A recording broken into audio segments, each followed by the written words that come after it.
We're in Romans chapter 5, verses 1 through 11. And what I want to talk about today, I'm calling the Antagonism of God, Part 3. Or, here's an alternative title, the stunningly shocking, unbelievably beautiful, jaw-droppingly generous mercy of God. A little bit longer, okay? But the Antagonism of God, Part 3, is actually about mercy. Okay, if you are not shocked, stunned, and amazed by the mercy of God, there's actually a really good chance it's because you don't believe or fully understand the antagonism of God that we've been talking about for the last 2 weeks. So, what I want to do this week is I want to try to wrap this up for you. We're jumping ahead to Romans chapter 5. Don't worry, we are going to go back. Okay, but normally, here's what happens. By the time you get to chapter 5, you've forgotten what happened in chapters 1 and 2. But there's a connection, and I want to try to show it to you, and that's why we're here today. So here's our 2 points. Number 1, the end of antagonism. The end of antagonism, and what I mean by that is really the end game. What's Paul doing? Where's he going with this? So the end of antagonism, and then the beginning of peace, shalom. The end of antagonism, beginning of peace. Those are our 2 points. Really simple. You ready? Okay, let's start with the end of antagonism. And the question I want you to think about, where is Paul going with this? We're going to focus on verses 6 through 11, but I want to start by just pointing something out in verse 1. Verse 1 says, therefore, since we have been justified by faith. And I want you to be really, really careful right here. You hear that language, justified by faith? Okay, it is very tempting to explain Romans in theological language. Oh, justification by faith, I know what that is. And that's not entirely bad because theology can be very precise. Okay, but it can also be really dangerous because it's possible to know the theological answers and not have a clue what you're talking about. In other words, it's jargon. And for a lot of people, when we talk about justification, it's jargon. And when you hear the language of enemies, it's jargon. And what I'm trying to do, what I want to do today, is to try to pour this out in a fresh way where you hear it the way Paul's audience would have heard it in really down-to-earth, practical language. So whatever you think this passage means, what I want to try to do today is figure out how to say what you think it means, but in practical, ordinary ways without jargon. Okay, that makes sense? Now, let's think about what we've seen so far in Romans. Okay, here's the quick review. We've spent 2 weeks, a week each, on Romans chapter 1, Romans chapter 2. In Romans chapter 1, well, brilliant, both of these, Paul says there's 2 kinds of people in the world. Okay, 2 ways of moving through life. You've got a religious way, that's Romans chapter 2, and you've got an irreligious way, that's Romans chapter 1. But really what he's done there, between Romans chapter 1 and chapter 2, he's just gestured to everyone. He's saying both ways are lost. Both ways are not living by faith, which is what he's calling the Christians to do. And he's actually antagonistic to both groups of people. So he says in Romans chapter 1, to the pagans, to the wicked, to the godless, to the gays, okay? Anyone who thinks they can go their own ways. He says to the ungodly, is the verb or the word that he uses. You're fools, you're blind, you're lost, you're spiraling, and what he portrays them as is trapped under the wrath of God. Feels pretty antagonistic, okay? I guarantee you, if you were in one of those groups and you heard this, you'd be like, yeah, this feels like, this is what I don't like about Christianity. It's antagonistic, okay? But we said he's actually doing that to set up the second group, the religious. They're the ones who are like, yeah, you tell them. And he goes, you just did the exact same thing. You judged. So he points out the good guys, the people who look righteous, the religiously observant, he points to Orthodox Jews. Would you have the courage to do this? To say to an Orthodox Jew, you're actually not Jewish enough. Yeah, you think that would feel a little antagonistic? Hell yes. Okay, so he does this thing to both of these groups, and the language he is going to use for both of these groups is that they are sinners. They are estranged from God. They don't actually know God. Okay, now, when you jump to Romans chapter 5, we're going to start by looking at verses 6 through 11. And the very first thing I want you to see is, where does he start? While we. Who's he speaking to in Romans chapter 5? We. He's speaking to the church. He's speaking to the people in the room who say they believe in Jesus. He's looking at all of you and he's going, hey guys, I've just talked about these other people out there. And maybe you're thinking, well, I'm not Jewish and I'm not pagan. I'm a Christian. And he's like, let's talk about us. We, all right, while we were still what? What's the word? Weak. In other words, he doesn't look around and go, oh, you guys are so strong. He says, you're actually weak, Brennan. Okay? Now, what does he say right after that? Look at verse 6, weak. Then what does he say?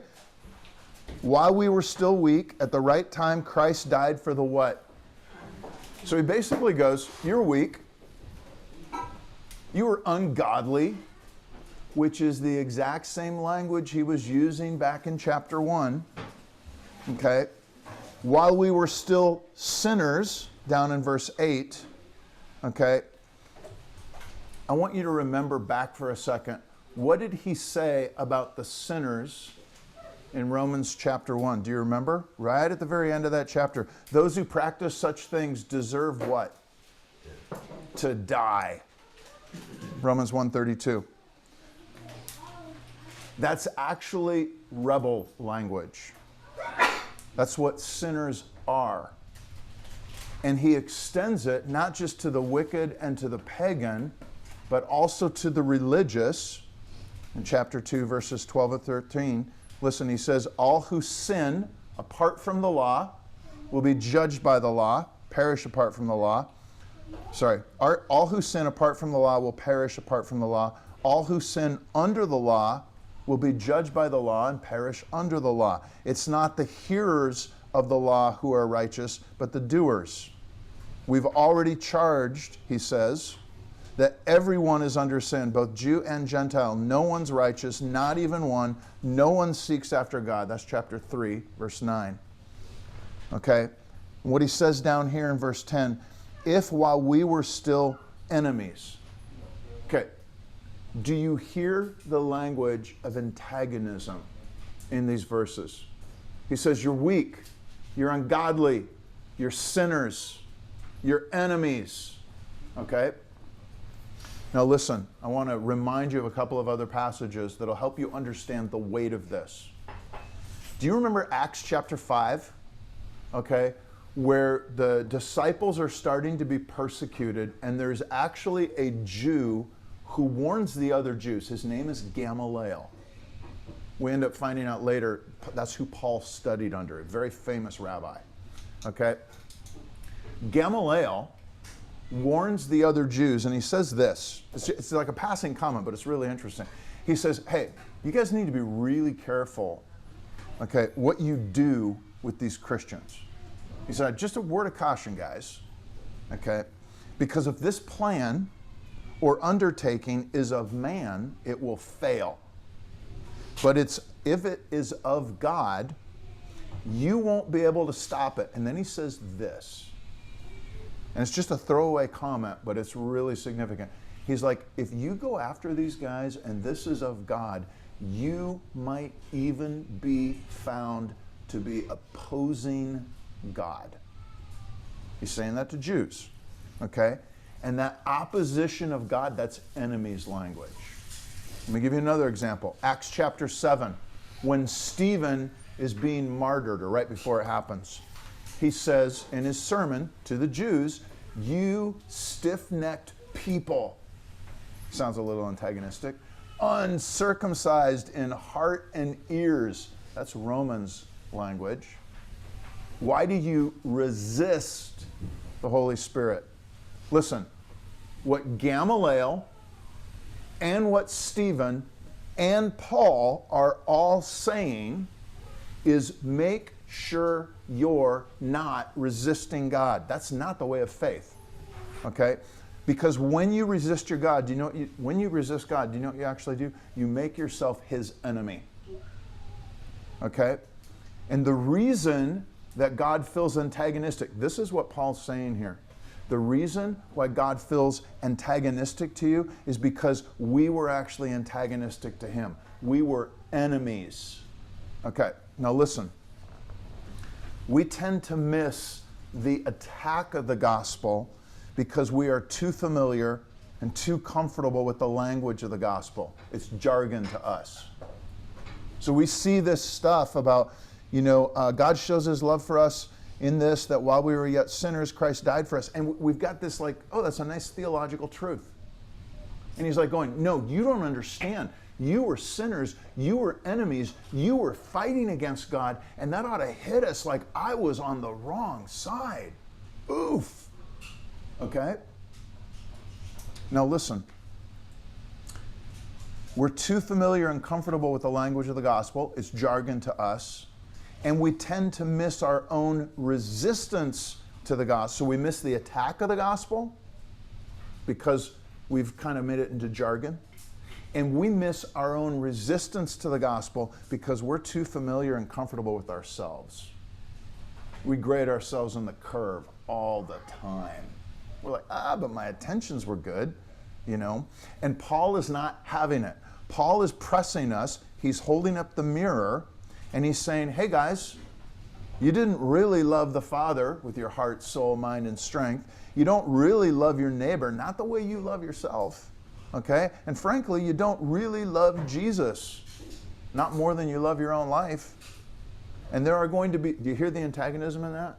And there's going to be people, and Paul knows it, that are going to say, but Lord, look at all the stuff we've done in your name. You remember what Jesus says in Matthew 7? Away from me, I never knew you. Antagonism. Now listen, what is the end of Paul's antagonism? It's so easy to hear this and to go, oh, God's not antagonistic, Paul's not really antagonistic, and you'll completely miss the point because they are. But the reason why they're being antagonistic, what's the purpose? Paul wants you, do you know? No, I have a question though. Yeah. I feel like, well, they're Christians, right? And yep. So they've already would have accepted, like, I'm a sinner, like, I messed up. So I don't know if it would be as like antagonistic to them. He's going to press back into this and go, remember what you were when God met you. If you already were this thing, you weren't good. In other words, God pressed in and you found yourself going, oh my goodness, I'm on the wrong side of God. Okay? I'm an enemy of God. I deserve his wrath. Fine, are you happy now?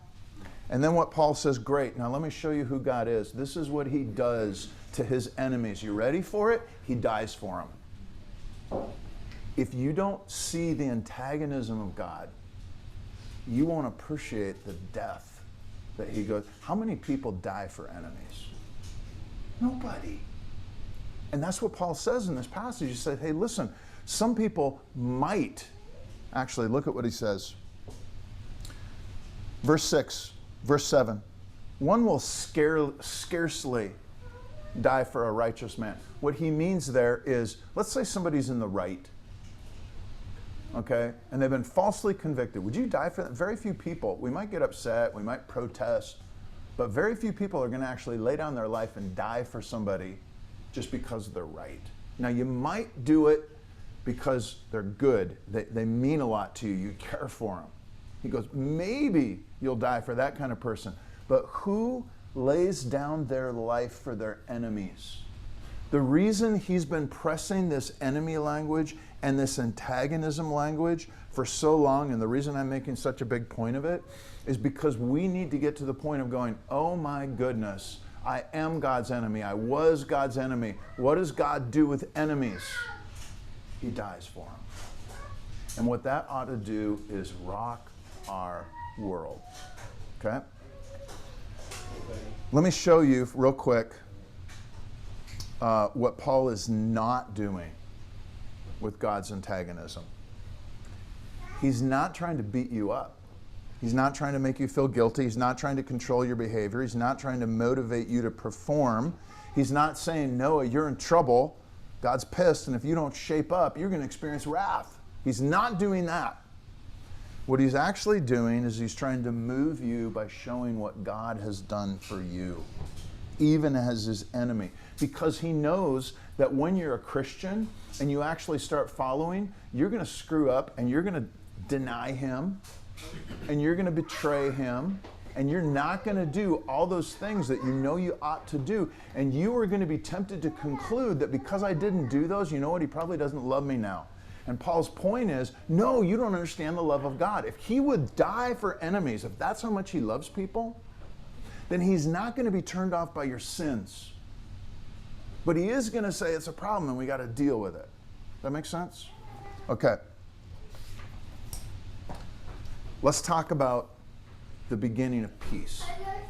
So the whole point of the end of antagonism is to get you to where you go, oh my goodness, I actually am, in a lot of ways, even as a Christian, I'm still an enemy of God.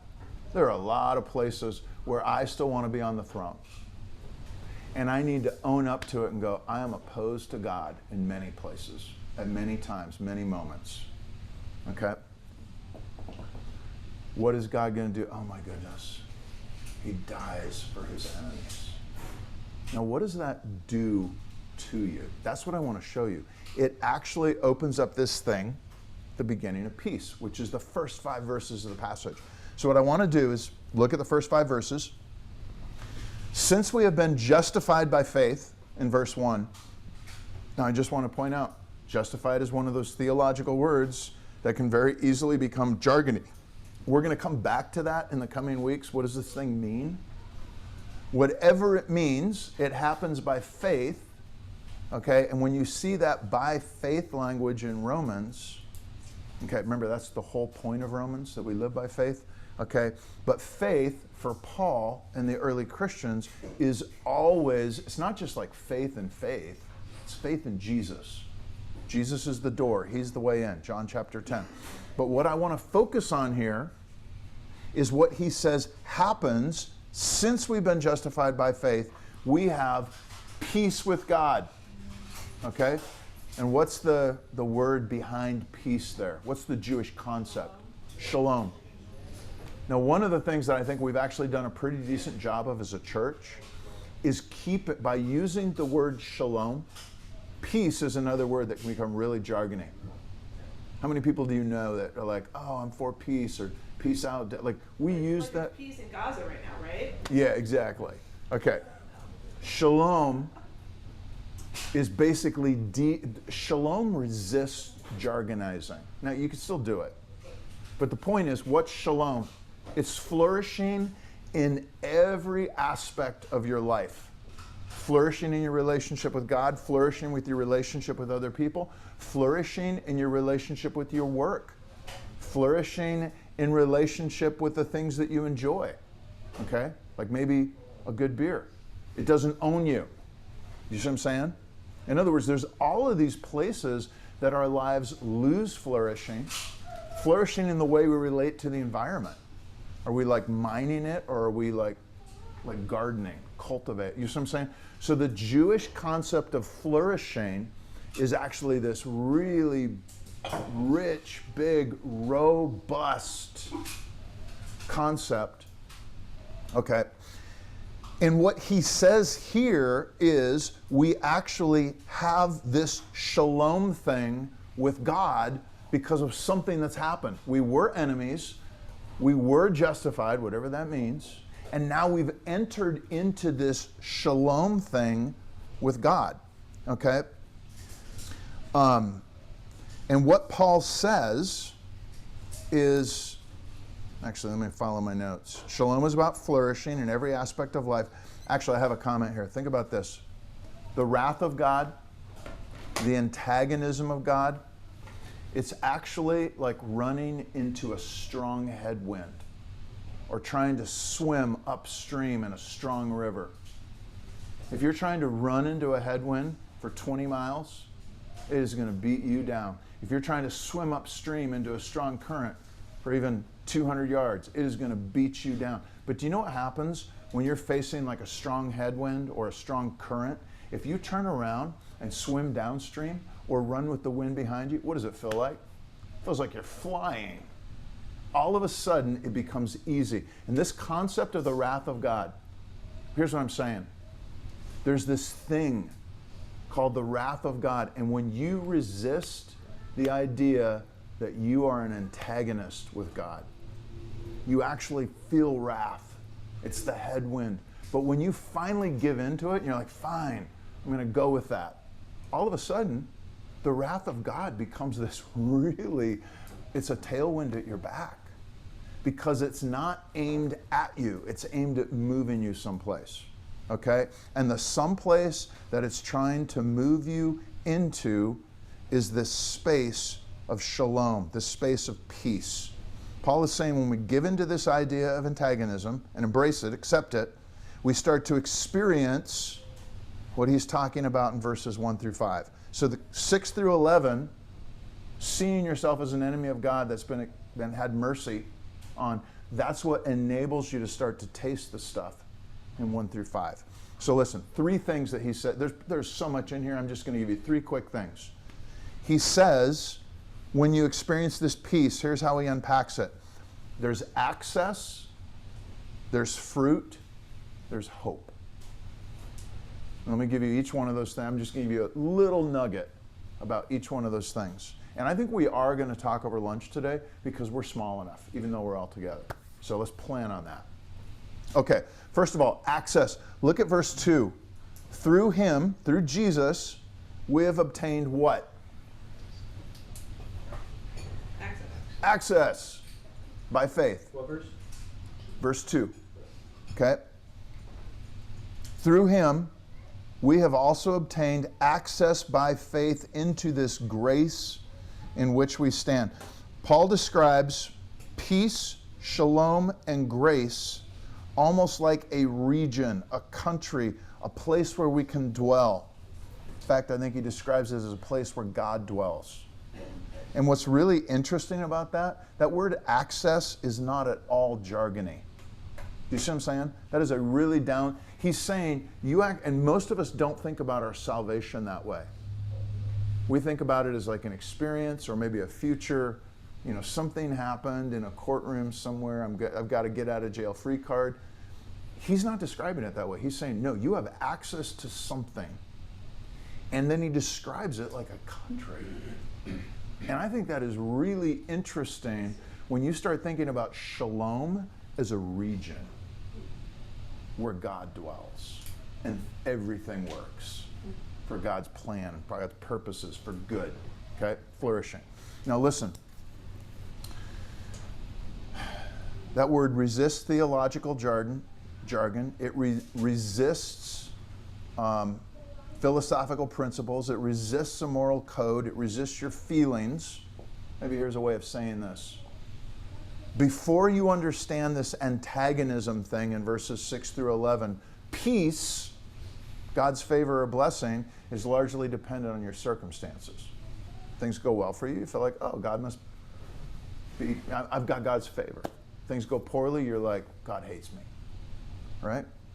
But after you understand this antagonism thing in verses 6 through 11, peace, God's favor, becomes this vast region that you can inhabit anywhere you are in life, regardless of your circumstances. Because you start to understand that circumstances aren't this reward or punishment for how you're doing. No, you were an enemy and God had grace on you. So the first thing, access. I want you to spend some time this week just thinking about what that might be like. Access into this land of shalom. And what if you could start thinking about your job that way? What if you could start thinking about your loneliness that way? What if you could start thinking about your whole week that way, not just Sundays? Make sense? Okay, so access. Second thing, look at what he says in verse 3. Not only that, and 4. Not only that, but we rejoice in our sufferings, knowing that suffering produces endurance, endurance produces character, character produces hope, hope does not put us to shame. Listen, he's talking about fruit. He's saying when you have access, something starts happening in your life, and the specific thing that it all hinges around, where's that list start? Suffering. Okay? When you struggle to see and accept God's antagonism for you, when you insist that you're not an enemy combatant, okay? When you insist that, like, no, we're good, we're neutral, okay, or at least I'm better than a lot of other people, then you're going to end up thinking that God owes you something, some kind of standard of living or quality of life, whatever. So you will struggle with suffering. You'll be like, why is this happening? It doesn't feel fair. And you will be bitter or angry with God. So if you find yourself bitter or angry with God, one of the things that might be happening is you might be operating out of this underlying assumption, I'm not that bad. I'm not really an enemy of God. In other words, I've forgotten that. Okay? Once you accept the idea that you were an enemy, and at times you might still be an enemy, that's why there's antagonism, and then you say, oh, but this is how God deals with enemies. He dies for them.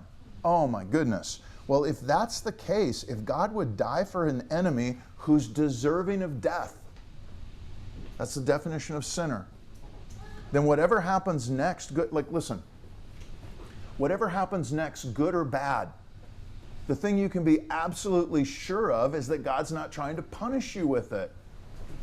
If he would die for you instead of letting you be punished, then whatever happens to you, if it's blessing or if it's suffering, you can actually have great hope and confidence that God is doing it because it's either good for you or good for someone else.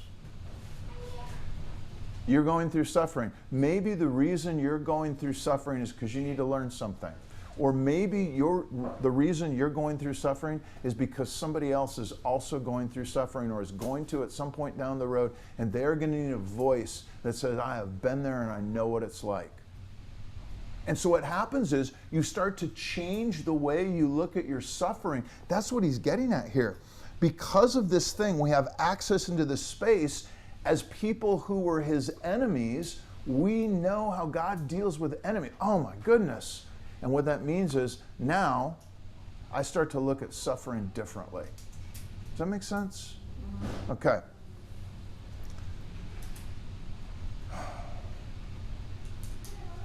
Once you start to look at this is how God deals with enemies, you will be able to trust that God is for you. Even when you fail, even when you let him down, even when he starts to come to you and point things out, Noah, where he's like, hey, here's some areas. And you're like, oh my gosh, he's not trying to pick a fight with me. He's trying to remind me that these are some places I go because he cares enough for me that he died for me. And if he went that far to actually die for me, he is surely not just going to leave me. Okay, imagine if one of the kids ran out into the street and somebody like runs out there, throws himself, grabs a kid, throws himself, they get hit by a car. Okay? Are we going to let the kid just wander around on the sidewalk? Well, they're not in the street. We got them back to this. We're going to be like, heck no. We're getting them all the way back into the house, and we're going to help them grow up and learn what they've been saved from and called into. And that's what, in other words, it's a very different perspective on God's purposes. Okay? And what this does is enable you to embrace suffering, not to seek it out, okay, but to handle it when it happens. So suffering, instead of producing bitterness and anger, can actually start to produce character, endurance, hope, joy, and trust. And that probably sounds crazy from the outside. But I can tell you, as someone who's experienced it from the inside, it's real. Okay? Now, I still have to preach that to myself over and over again all the time. access, suffering. Here's the last thing, hope. Look at verse 5. Hope does not put us to shame because God's love has been poured out into our hearts through the Holy Spirit who has been given to us. Do you know what the Bible's hope for you as a person is? It's not that you get rich. It's not that you're super happy and have a comfortable life. It's not that you have lots of money. It's not that everyone likes you. The Bible actually wants you to become somebody that is full of God's love. The same kind of love that God has for his enemies, he wants you to have for your enemies. And you're like, well, I don't have enemies. Oh yeah, you do. When people fail you, when people let you down, when people betray you, and you are going to be deeply challenged to forgive them, and you are going to think they need to earn it before I forgive them. You see what I'm saying? You default into the exact same thing. Oh, you're an enemy now. Now you got to earn it. And they'll never be able to really earn it.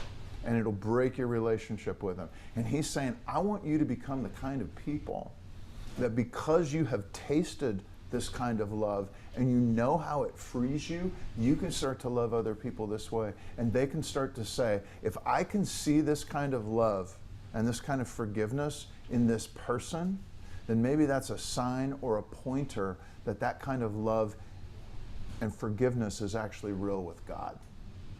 In other words, the way that people start to believe in the God thing is by seeing it modeled, okay, in people. What did Jesus pray on the cross? Forgive them. They don't know what they're doing. And he could have said, curse them. They're enemies of the cross. What Paul wants us to experience is to actually become friends of the cross. We're friends of the antagonism. We understand that we were enemies and we go, this is how God deals with enemies. Therefore, this is how I'm going to live. I have access into this space where I've been redeemed.